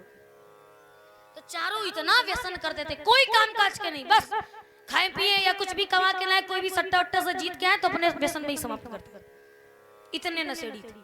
तो जब ऐसे व्यक्ति होते हैं तो घर पर भी बोझ बन जाता है। सो घर वालों ने भी कहा काम के ना काज के, 2.5 नाच के निकलो, भागो यहाँ से, भगा दी। अब चारों नदी के किनारे बैठे और सोच रहे थे क्या करें, कहाँ जाएं। अब तो खाने पीने के भी लाले पड़ जाएंगे, घर से भी कुछ नहीं मिलेगा। तो बड़े ध्यान से सुनना प्यार। तो चारों बैठे तो उनमें से एक बोला, यार मैंने सुना है कि बाबा बनने में बड़ा फायदा है। व्यसनी कह रहे बाबा बनने में बड़ा फायदा। कहे क्यों? कहे बस कुछ नहीं करना होता, एक ठैया माला लेनी होती है, लंबा सा तिलक लगाना होता है, और पीले सफेद भगवा जिस रंग के मिले उस रंग के कपड़े डाल लो, अब बस माला लिए घूमते रहो। जहां भी जाओगे सब कहेंगे साधु महाराज की जय हो, और सब कहेंगे महाराज आज हमारे यहाँ भोजन हो जाए। भोजन भी मिलेगा, पैसा भी मिलेगा, सम्मान भी मिलेगा, और कपड़ा भी, सब कुछ मिलेगा। लोगों ने कहा सुना तो हमने भी है, तो क्या किया जाए? ऐसा करते हैं बाबा बन जाते हैं, बाबा बन जाते हैं। अब चारों के पास जितना बचा कुचा पैसा था तो कपड़ा मीटर कपड़ा कटवाया गया। कपड़ा कटवा करके सबने कपड़े सिलवाए, माला ली, चंदन लगाया, और जैसे ही चंदन लगा के बैठ गए तो एक ने कहा ए भैया गांव में घूमने से फायदा नहीं होगा। क्यों? कहे गांव में तो हर कोई जानता है कि हम नशेड़ी है, तो नदी के उस पार चलो, दूसरे गाँव में अपना वर्चस्व दिखाएंगे। अब चारों नदी पार करके गए, और जैसे ही नदी पार के गए तो संयोग से उस गांव का जो राजा था उसने एक यज्ञ करी थी, और यज्ञ का भंडारा हो रहा था। सो चारों महाराज अपना अपना नशा लगा के चल दिया। अच्छा, जो आदमी नशा कर लेता तो आए बाएं साएं बकता है, फिर उसे खुद को नहीं पता रहता कि मैं क्या बोल रहा हूँ। अब भंगेड़ी भांग खाए, गंजेड़ी गांजा लगाए, अफीम ची अफीम पिए, और बाई चांस बगल में गड्डी डाले था, पत्ता डाले। अब जैसे ही चारों पहुंचे, राजा जी ने देखा। राजा जी कहते हैं ओ भाग्य हमारे जो 4 महात्मा हमारे घर पधारे। और जैसे ही दंडवत प्रणाम किया तो भांग खाया था सबसे पहले गंजेड़ी, गंजेड़ी, भंगेड़ी, अफीमची, बाई चांस, ऐसे लगे थे चार। सबसे पहले उसके दंडवत प्रणाम किया और जैसे किया तो भांग का नशा किए था। सो भांग के नशे में राजा जी दंडवत हुए तो बोलता है राजन मर जाओ। अब भांग तो भांग, राजा से कहता है राजन मर जाओ। और जैसे ही कहा राजन मर जाओ, राजा साहब बोले ये कैसा आशीर्वाद है, राजन मर जाओ। तो दूसरा बोला नहीं नहीं नहीं राजन जिंदा रहो, जिंदा रहो, जिंदा रहो। फिर तीसरे ने कहा ए कबाऊ न कबाऊ तो फंसबे करी, आशीर्वाद दे रहे। चौथा कह रहा नहीं नहीं राजन बढ़िया, खूब यश बढ़े, खूब अच्छे से जियो। और जैसे ही चारों ने आशीर्वाद दिए तो मंत्री से कहा ये कैसे आशीर्वाद है भैया। मंत्री ने कहा महाराज लगता है बहुत पहुंचे हुए बाबा है। जो आए बाएं साएं बके तो कलयुग का आदमी यही सोचता है बहुत पहुंचे हुए बाबा है। अरे महाराज तब तो बड़ा स्वागत स्वागत। अब जैसे ही आ गए तो महाराज ने कहा महाराज भंडारा पाओ और कुछ दिन हमारे घर में विश्राम करो। राजा चारों ने सोचा कि महाराज विश्राम तो कर लें लेकिन सबसे बड़ी समस्या का व्यसनी को व्यसन न मिले तो बड़ा खतरे का काम होता है। अब राजा साहब से व्यसन कैसे मांगे। तो फिर एक ने दिमाग लगाया, दिमाग लगा के क्या कहता है, कहे सुनो राजन हम चारों भगवान शंकर के भक्त हैं। तो कहे फिर ठीक है महाराज बहुत अच्छी बात है। तो कहे हम इतनी अच्छी पूजा करते हैं कि भगवान साक्षात प्रकट हो जाते हैं। राजा साहब ने कहा महाराज तो बहुत बड़ा धन्यवाद है आपका, आप मेरे घर पे पधारे। तो क्या करना पड़ेगा। कहे जब भगवान प्रकट हो जाते हैं तो प्रातः काल जब पूजा करते हैं तो भगवान जैसे ही उठते हैं तो उनको खाने के लिए भांग चाहिए। तो क्या करें। कहे 20 ग्राम भांग सवेरे और 20 ग्राम भांग शाम को पहुंचा देना। भंगेड़ी कहता मेरा काम तो बन गया। गंजेड़ी कहता चिंता क्या करो जैसे तैसे मैं। तो गंजेड़ी बोला राजन गुरुजी बिल्कुल ठीक बोल रहे हैं। भगवान शंकर आते हैं और जैसे ही भांग का सेवन करते हैं तैसे ही नित्य क्रिया करके वापस आते हैं तो उनको चढ़ाने के लिए गांजा चाहिए। तो 50 ग्राम गांजा सवेरे और 50 ग्राम गांजा शाम को भिजवा। कहा जी महाराज जैसा कहते हैं। अब भेज गया। अब अफीमची ने कहा इन दोनों का काम तो बन गया। पंबा का तो एक बूढ़ी होती है, मतलब वृक्ष की छाल की तरह होती है, बूढ़ी उसे कहते हैं। तो उसको अगर रात भर पानी में भिगो दो तो सुबह अफीम जैसा नशा आता है। उसको सेवन करने से बिल्कुल अफीम जैसा नशा। इसका मतलब ये नहीं कि मैं पीती हूँ, ये समझो, पता है मैंने सुना है ऐसा कि ऐसा होता है। तो अफीम जी ने कहा राजन प्रातः काल जैसे ही भगवान शंकर सैर के लिए निकलते हैं तो डूड़ा बैल को उठाते हैं और जैसे ही डूड़ा बैल को उठाते हैं तो डूड़ा बैल को भी ताजगी चाहिए होती है। तो कहे 4-5 छालें बूढ़ी की सवेरे और 4-5 छालें शाम को भिजवा देना। कहा महाराज जैसा जो आप कहें वो हो जाएगा। बाई चांस ने कहा इनका तो काम बन गया, मैं क्या करूं। तो बाई चांस ने कहा ऐसा करता हूँ यहाँ से पैसा इकट्ठा करता हूँ और बाद में खस खस के जुआ खेलूंगा। तो कहा फिर आरती होगी और आरती के समय पर आप नृत्यपति जैसा आपसे बन सके उतना स्वर्ण मुद्राएं आप दान कर दीजिएगा। राजा साहब ने कहा महाराज बहुत बहुत सौभाग्य की बात है, हमारे कुल देवता भी भगवान शंकर ही हैं तो उनका बड़ा अच्छा मंदिर बना है। तो आप ऐसा करिए आप उसी आश्रम पर उसी मंदिर पर रहिए और आपकी सारी आवश्यकता की सामग्रियां भिजवा दी जाएंगी। अब चारों बढ़िया मस्त होकर के बैठ गए, प्रातः काल की सामग्री पा गए और चारों 4 खंभा लगे थे और चारों खंभा में एक एक टिका करके। अब जैसे ही बेटे बच्चा पढ़े लिखे तो थे नहीं, न कोनो मंत्र जाने न आरती। तो कहे जब आरती जाने नहीं तो करे कैसे। तो भंगेड़ी ने भांग खाई और भांग खा करके बोला कहे क्या। कहे राजा पूछी तो कई बेका। गंजेड़ी बोला मुझको तो परेशान टेंशन नहीं है। क्यों। कहे जैसे तैसे मैं। अफीम जी बोला या अंधेर कब तक चली।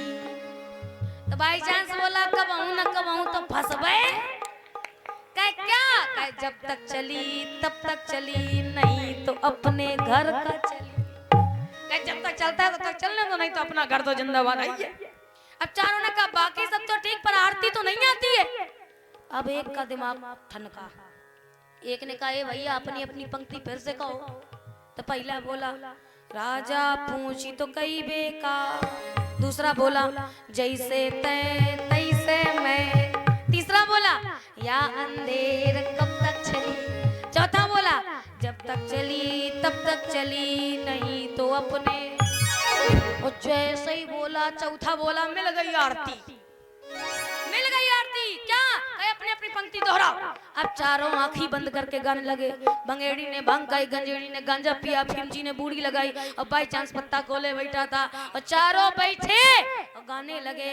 राजा पूछी तो कई बेटा जैसे मैं या अंधेर तब तक चली, जब तक चली तब तक चली, नहीं तो अपने घर को। हम यही को आरती बना के गा रहे हैं, इतना उच्च स्वर में गाने लगे। राजा पूछी तो कई बेका जैसे तैं तैसे मैं या अंधेर तब तक चली, जब तक चली तब तक चली, नहीं तो अपने घर को चली। राजा पूछी तो कई बेका जैसे तैं तैसे मैं या अंधेर तब तक चली, जब तक चली तब तक चली, नहीं तो अपने घर। और जैसे ही सुरताल सुना तो राजा जी के महल में आवाज गई। राजा साहब ने कहा इसका मतलब आरती हो रही है। तो कहा फिर जो जो सामान गुरुजी ने बताया था सब तैयार करके चलो। अब चार सैनिक लेकर के महाराज पहुंचे और यहाँ आंखी बंद करे। राजा पूछी तो कई बेका जैसे तैसे मैं या अंधेर तब तक चली, तब तक चली तब तक चली, नहीं तो अपने। और जैसे ही राजा साहब ने सुना तो राजा कहते हैं बस मूर्खों बंद करो। और जैसे ही चिल्लाया चारों का झटका खुला। चारों ने कहा हे भगवान हम तो सोचे थे महीना खाड़ चली, पर ये तो अब ही ठप हो गया। अब क्या करें, अब क्या करें। राजा साहब को इतना क्रोध आया, मेरे साथ चल, तुम सबको जाकर के कारागार में बंद कर दूंगा और प्रातः काल होते ही तुमको फांसी की सजा मिलेगी। अब तो चारों रोने लग गए। कहा हे भगवान बाबा ना बनते तो कम से कम कुछ दिन जिंदा रहते, तो बाबा बन गए तो कल ही मर जाएंगे। अब क्या करें। चारों को पकड़ के बंद कर दिया गया और चारों एक तरफ गए तो वही की तरफ तीनों ने देखना शुरू किया जिसने कहा था बाबा बनने में बड़ा फायदा है। क्यों रे, यही फायदा मिला हमको, कल मर जाएंगे। उसने कहा भैया हमने तो सुना था बड़ा फायदा है, अब हमारी पोल खुल गई तो इसमें हम क्या करें। अब चारों ने कहा हमको जीने की आस नहीं है। और चारों यहाँ परेशान, उधर राजा परेशान। अपने महल में यहाँ से वहाँ टहल रहे थे और टहलते टहलते विचार कर रहे थे कि भले ही धोखे में सही पर है तो विप्र ही, है तो संत ही, और संतों को यदि मैंने फांसी पर चढ़ाया तो मुझे 4-4 संतों की हत्या का पाप लगेगा। और 4-4 संतों की हत्या का पाप मतलब एक ब्राह्मण की हत्या का पाप 1 लाख गौ हत्या के बराबर होता। समझ लीजिए इतनी बड़ी ब्रह्म हत्या होती है। और एक गौ हत्या से तो आप कभी बच ही नहीं सकते हो, कभी नहीं बच सकते। तो जैसे ही ये सुना तो राजा साहब यहाँ परेशान होकर के यहाँ वहाँ टहलने लगे। महारानी ने पूछा महाराज किस लिए परेशान हो, कारण बताओ। तो महाराज ने कहा कि अब क्या बताऊं, 4-4 संत आए तो उन्होंने मेरे साथ छल किया है और उसी छल को देख करके मैंने उन्हें फांसी की सजा सुना दी। अब मैं परेशान हूँ कि फांसी की सजा दूं कि ना दूं। तो पत्नी ने कहा आप आराम से सोइए, कल की समस्या का समाधान कल किया जाएगा।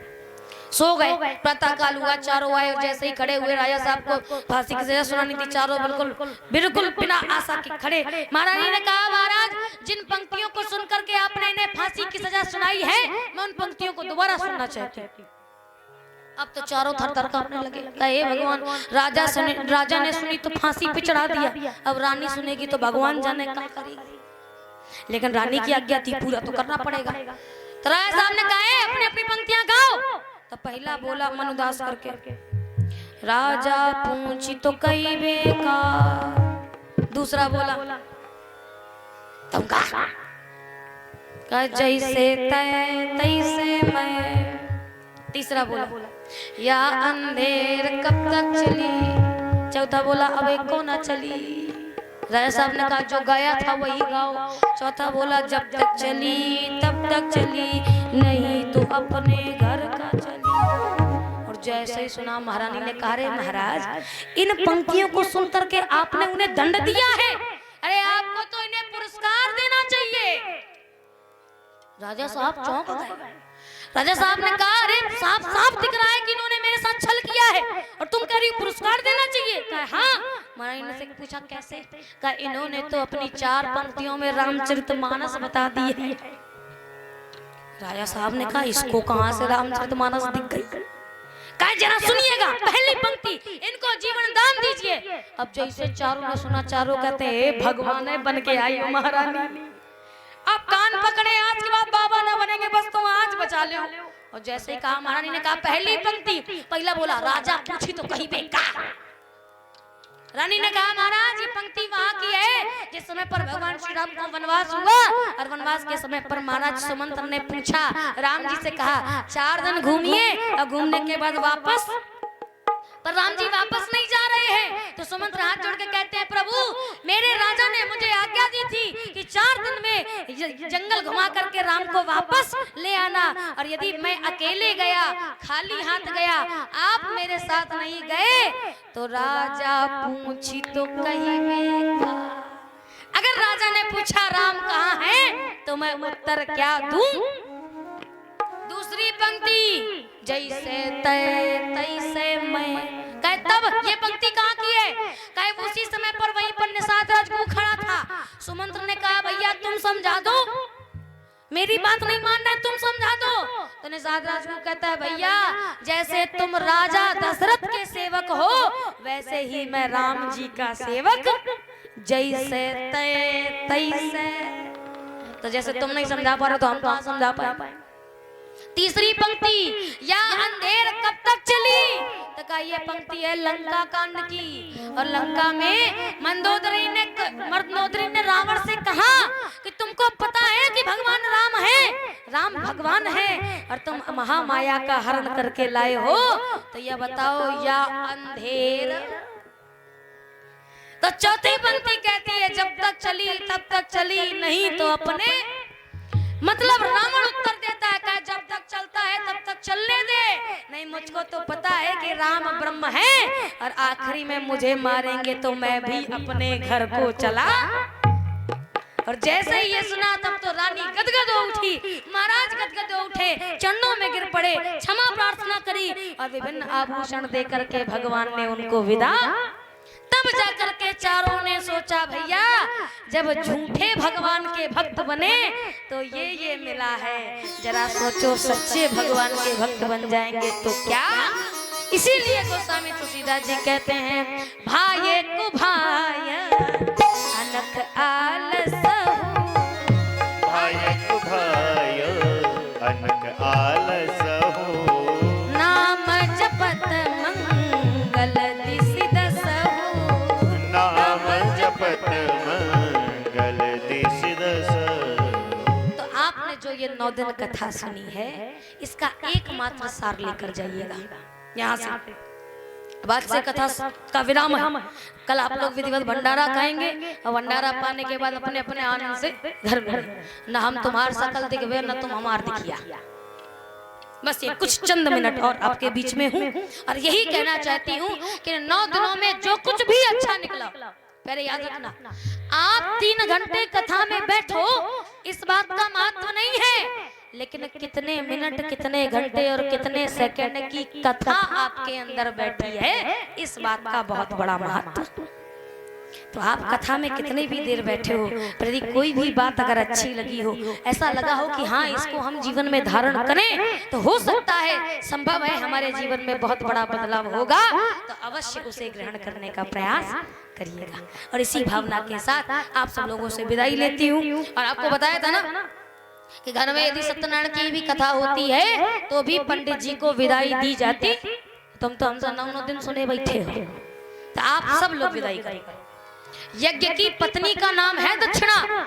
जिस प्रकार से पत्नी के बिना पति अधूरा होता है, उस प्रकार से दक्षिणा के बिना यज्ञ भी अधूरा होता। और ये कोई भीख नहीं है, ये अधिकार है, अधिकार है ब्राह्मणों का। हमने कथा सुनाई है 9 दिन, तो हमारा अधिकार बनता है आपसे दक्षिणा लेने का। लेकिन याद रखो दान और दक्षिणा में जमीन आसमान का अंतर होता। 4 चीजें होती हैं, दान, दक्षिणा, भीख और चंदा। ये 4 चीजें होती हैं। चंदा कौन होता है? क्या चंदा घटता बढ़ता रहता है, पहली बार होगा तो खूब बड़ा होगा, और जैसे सालन साल होता जाए तो अपने आप चंदा घटता। और चंदा जैसे लेने अगर कोई जाएगा तो जौन लेने जाएगा वो पहले 4 गाड़ी पाएगा, फिर जाके 4 रुपया पाएगा। ये चंदा होता है। भीख, भीख किसे कहते हैं? क्या भीख उसे कहते हैं जिसमें लेने वाला झुक के लेता है और देने वाला अकड़ के देता। मंदिर के भिखारी को ऐसे ही देते हो ना भी, और हमारी जितनी इच्छा होती है हम उतना देते हैं। दान किसे कहते हैं? दान उसे कहते हैं जिसमें देने वाला झुक के देता है और लेने वाला अकड़ के लेता। जैसे कन्यादान होता है, कन्यादान, तो जिसको कन्यादान करते हो तो कन्या भी देते हो, साथ में दहेज भी देते हो, तब भी बिटिया का बाप सर झुकाता है कि मैंने आपको कुछ दिया, और बेटे का बाप अकड़ के लेता है। इसे दान कहते हैं। आप यहाँ पर दान करते हो, कुछ भी चढ़ाते हो तो सर झुकाते हो, सर झुका करके प्रणाम, ये दान होता है। लेकिन दक्षिणा किसे कहते हैं? दक्षिणा कभी देने वाले के मन की नहीं होती, पहली बात। हमेशा लेने वाले के मन की होती। लेने वाला जो मांगे उसे वो देना पड़े। अब आधन के प्राण सुखा गए होंगे, कहे भगवान का मांग ले, बस दिखता है। दक्षिणा किसे कहते हैं? अगर दक्षिणा में गुरु ने शिष्य से मांगा कि अपने दाहिने हाथ का अंगूठा काट के दे, तो फिर एकलव्य को दक्षिणा में अंगूठा काट के देना पड़ेगा, उसका मन हो या ना। अगर गुरु ने दक्षिणा में मांगा है कि मेरा मरा हुआ बेटा ला करके मेरे सामने रख, तो फिर कृष्ण को संदीपन ऋषि का मृत बालक ला करके रखना पड़ेगा। इसे दक्षिणा कहते। अगर गुरु ने मांगा है कि अपना शीश काट के मेरे चरणों पे रख, तो बर्बरी को अपना शीश काट के भगवान कृष्ण के चरणों में रखना पड़ेगा। इसे दक्षिणा कहते। यानी दक्षिणा हमेशा लेने वाले के मन की होती है, देने वाले के मन की। ये यज्ञ है, ये भागवत राम कथा ज्ञान यज्ञ है, और ज्ञान यज्ञ में आप सबको दक्षिणा देना। जितने लोगों ने बैठ करके कथा सुनी है उन सबको देना पड़ेगा, नहीं तो ये तो पता है कि पंडित जी का धन कमाऊं पचता नहीं है, ये तो सबको पता होगा, है ना? कभी नहीं। आपका अधिकार। मैं ये नहीं कहती कि आप जितना धन आपकी इच्छा, आती हुई लक्ष्मी को लात नहीं मारते हम। तुम्हारी इच्छा जितनी मर्जी हो तुम चढ़ा दो, मना नहीं करेंगे। अपना प्लाट भी दे दो तो भी मना नहीं करेंगे। लेकिन मेरी तरफ से जो दक्षिणा मांगी जाती है वो मैं आपसे मांगता हूं, और मेरी दक्षिणा यही है। माताओं, बहनों, प्यारे भाइयों, एनजी के समस्त ग्रामवासियों, और आप लोगों से केवल यही दक्षिणा मांगती हूँ कि अपनी एक ऐसी बुराई जिसके द्वारा आपको ये लग रहा हो कि मेरा परिवार बिगड़ जाएगा, मेरी आगे आने वाली पीढ़ी बिगड़ जाएगी, मेरा परिवार का ह्रास हो जाएगा, समाज में मेरे सम्मान का ह्रास हो जाएगा, तो ऐसी एक बुराई आपको मुझे दान। अब मैं ये नहीं कह रही कि आपकी मर्जी, आप जो कुछ करो ये आपके ऊपर। मैं चाहती तो कुछ भी मांग सकती थी, चाहती तो अपना रुपया से भर के झोला बैग घर ले जा सकती थी, लेकिन प्यारे पैसा तो आना जाना है, ये हाथ का मैल है। भगवान की दया से पैसा बहुत है, लेकिन 500 रुपए खर्च करके आप मूवी देखने जाते हो, और यदि 500 लोग गए तो गारंटी है कि 50 बिगड़ के आओगे। पिक्चर देखने जाओगे, गारंटी है कि 50 बिगड़ के आओगे। लेकिन ये कथा आपके बीच में 9 दिन से चल रही है, 9 दिन से आप लोग इस कथा को सुन रहे हो, और यदि इस कथा की दक्षिणा के रूप में यदि यहाँ पर 500 घर हैं, और 500 घर में से अगर 5 घर भी सुधर गए, तो ये कथा सार्थक, ये कथा सफल हो जाएगी। कल को आपकी पत्नी, कल को आपके बच्चे आपकी बुराई को देख करके आंसू ना बहाए, परेशान ना हो, ऐसी एक बुराई मुझे दान, ये मेरी दक्षिणा। तो हाथ उठा करके सभी लोग दक्षिणा दीजिए। ये नहीं कहा कि देना चाहिए, देना पड़ेगा, समझे? आपकी इच्छा नहीं है, देना पड़ेगा। हाथ उठाओ जितने बैठे हो, और जिनके हाथ ना उठे तो समझ लो ले जन्म लूले हुआ। हाथ उठा करके संकल्प करो, और सभी लोग अपनी एक एक बुराई, मैं ये नहीं कहती, अपनी तरफ से नहीं बताती, आप सबको स्वामी विवेकानंद जी कहते हैं कि स्वयं से ज्यादा हमको कोई और जान सकता। आपको सबको पता है कि हमारे अंदर क्या अच्छाई है और क्या, सबको पता है। तो हाथ उठा करके संकल्प लीजिए, उठाओ दाहिना हाथ मुट्ठी बांधो और संकल्प पढ़ो। मैं, सब लोग बोलो, मैं, अपना नाम लीजिए, अमुक गोत्र उत्पन्न, अपने गोत्र का नाम लीजिए। इस विष्णु महायज्ञ के अंतर्गत होने वाली राम कथा ज्ञान यज्ञ में के व्यास जी को संकल्प स्वरूप दक्षिणा स्वरूप अपनी एक बुराई, अब उस बुराई का नाम ले लीजिए, जो भी बुराई, उसको दान करता हूं या करती हूं, उसको दान करता हूं या करती हूं, इतना कह करके मुट्ठी छोड़ दीजिए। सर्व मंगल मांगल्ये शिवे सर्वार्थ साधिके शरण्ये त्र्यंबके गौरी नारायणी नमोस्तुते। और इस पीठ से बैठकर हम भगवान से यही प्रार्थना करते हैं, हे ईश्वर, इन सबको अपनी अपनी बुराई त्यागने का सामर्थ्य प्रदान करिएगा। आप सबको वो सामर्थ्य प्राप्त हो कि जो आपने बुराई छोड़ी है आप उसमें अडिग रहो, और छोड़ दी है तो दोबारा सेवन नहीं करना। जो भी छोड़ा है दोबारा लोगे तो फिर तुम जानो, तुम्हारा कर्म जाने और फिर यमराज जाने, फिर स्वर्ग लोग के इंद्र देवता नहीं जानेंगे, भैया यमराज पूछेंगे तुमको। तो ये बुराई आपने मुझे दक्षिणा स्वरूप प्रदान करी, और इसके साथ में हम लोग विदाई लेते हैं और आरती व प्रसाद लेकर के अपने अपने घर को प्रस्थान करेंगे। सभी लोग विदाई करेंगे और इसी प्रार्थना के साथ आप सब लोगों से यही प्रार्थना है कि और कुछ तो नहीं मांग सकती हूँ, लेकिन एक चीज अवश्य मांगूंगी हाथ जोड़ करके, क्योंकि मैंने कभी भगवान को नहीं देखा, मैंने क्या किसी ने भी भगवान को नहीं देखा है, तो बस मेरे लिए जिस प्रकार से एक बालक के लिए उसके माता पिता ही भगवान होते हैं, उसी प्रकार से मेरे लिए भी आप सब ही मेरे माता पिता, भाई बंधु माता पिता सब हो। भाव का संबंध है, रक्त संबंध ना हो तो क्या हुआ, पर भाव के संबंध से कोई बहन है, कोई बुआ है, कोई माँ है, माँ के समान है। और इसी भाव के संबंध को मान करके आपसे एक चीज मांगता हूँ, क्या कि ऐसा आशीर्वाद प्रदान करिए, ऐसा आशीर्वाद प्रदान करिए कि आज आप सबके बीच में बैठ करके यहाँ पर कथा कह रही हूँ, और कल भविष्य ऐसा हो कि अपने पूरे भारतवर्ष का नाम रोशन करूँ। इसी आशीर्वाद की कामना करती हूँ आप सभी लोगों से। अच्छा, कौन कौन आशीर्वाद देगा, हाथ उठाना, दोनों हाथ उठाना, और सब लोगों से प्रार्थना है, तुम उठाए रहो, तुमको देना है, हमको मांगना है, थोड़ी देर उठा लो। और यही प्रार्थना करूंगी कि मेरे सर पर रख महतारी बनवारी गिरधारी, मेरे बनवारी गिरधारी महतारी सब आप लोग अपने ये दोनों हाथ, और क्या दीजिए, देना है तो दीजिए जन्म जन्म का साथ, प्यारे देना है तो दीजिए जन्म जन्म का साथ। मेरे सर पर रख महतारी बनवारी गिरधारी, अपने ये दोनों हाथ, देना है तो दीजिए जन्म जन्म का साथ, प्यारे देना है तो दीजिए जन्म जन्म का साथ।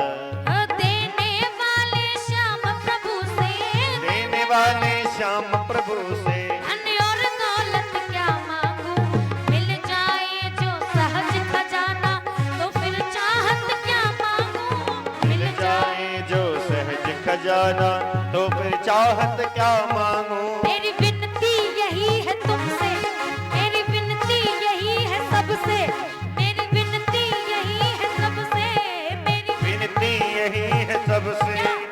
बस एक ही विनती है हाथ जोड़ करके, मेरी विनती यही है सबसे, बस होती रहे मुलाकात, देना है तो दीजिए